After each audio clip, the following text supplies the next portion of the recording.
আসসালামু আলাইকুম প্রিয় দর্শক, সবাই কেমন আছেন? বরাবরের মতো আমি আবারও আপনাদের মাঝে হাজির হয়ে গেলাম চিকেন দম বিরিয়ানি রেসিপি নিয়ে। বিরিয়ানি লাভারদের জন্য খুবই লোভনীয় একটি রেসিপি। প্রথমেই আমি এখানে হাফ কাপ পেঁয়াজ বেরেস্তা করে নেব। পেঁয়াজ বেরেস্তাটা পারফেক্ট হয়ে গেছে, এর চেয়ে বেশি করা যাবে না, তাহলে কালারটা নষ্ট হয়ে যাবে। আমি কিছু আলু জর্দার রং দিয়ে মেখে নিয়েছিলাম আর সামান্য একটু লবণ দিয়েছি। তো একই তেলের মধ্যে আলুটাও ভেজে নেব। আপনারা যদি আলুটা পছন্দ না করেন তাহলে স্কিপ করতে পারেন। এরপর একই তেলের ভিতর আমি এখন চিকেনটা একটু ভেজে নেব।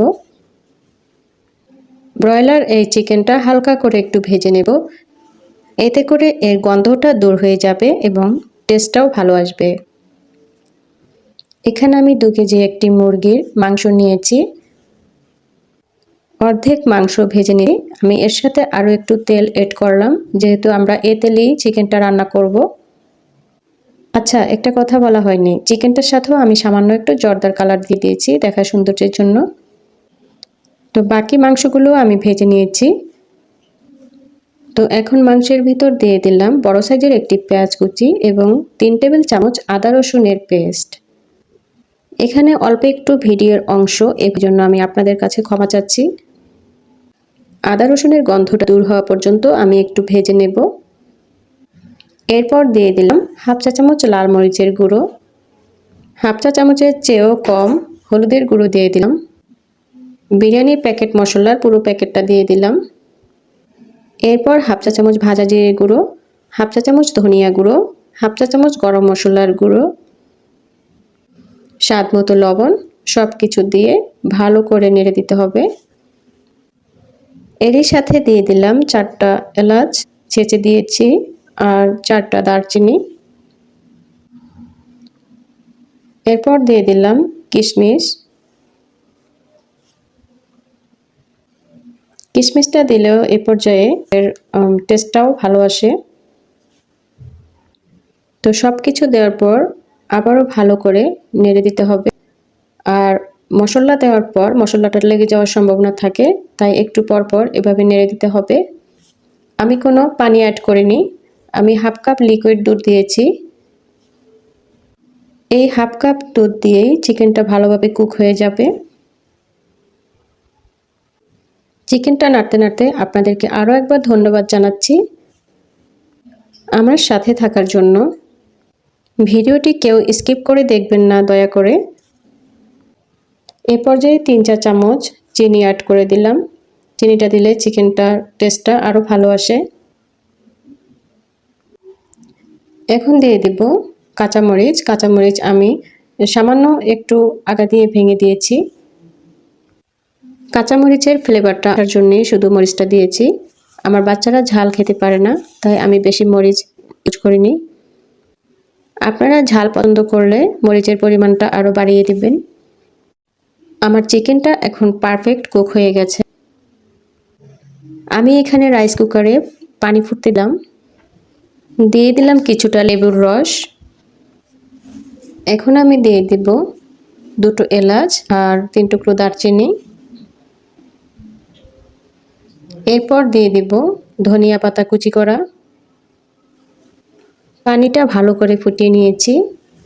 দিয়ে দিলাম তেল। তেলটা দিলে রাইসটা অনেক ঝরঝরা হবে। এরপর দিয়ে দিলাম লবণ।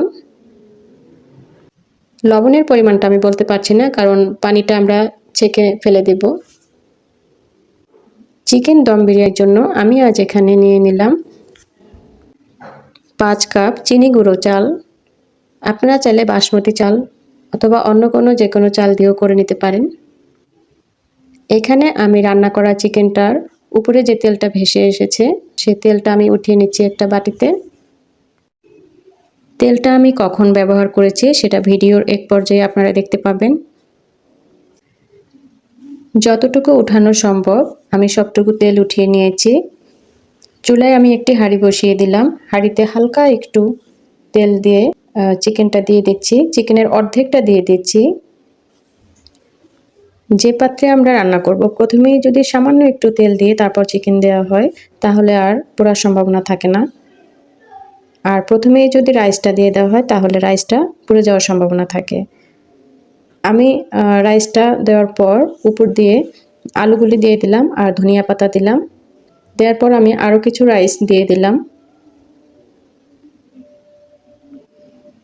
দম বিরিয়ানিটা আমি এখানে কয়েকটা লেয়ারে বসিয়ে দেব। এরপর আমি বাকি চিকেনটা আবার দিয়ে দিলাম। এরপর আমি চিকেনের উপরে রাইসটুকু যতটুকু ছিল সবটুকু আমি দিয়ে দিয়েছি। বেশি চেপে চেপে দিতে যাবেন না, হালকা হাতে দিয়ে দিবেন। উপর দিয়ে এখন ছড়িয়ে দিলাম পেঁয়াজ বেরেস্তা, কিছু কিশমিশ, ধনিয়া পাতা কুচি করা। এরপর দিয়ে দেব সয়া সস। আমার হাতের কাছে পুদিনা পাতা ছিল না, তাই আমি দিতে পারিনি। আপনারা পুদিনা পাতাটা দেওয়ার চেষ্টা করবেন। এখন আমি দিয়ে দিলাম যে তেলটা উঠিয়ে রেখেছি সেই তেলটা। এই তেলটা দিলে রাইসগুলি ঝরঝরা হবে। আর দিয়ে দিলাম দুধ আর 2 টেবিল চামচ ঘি আর সামান্য একটু জর্দার রং, সেই মিশ্রণটা উপর দিয়ে দিলাম।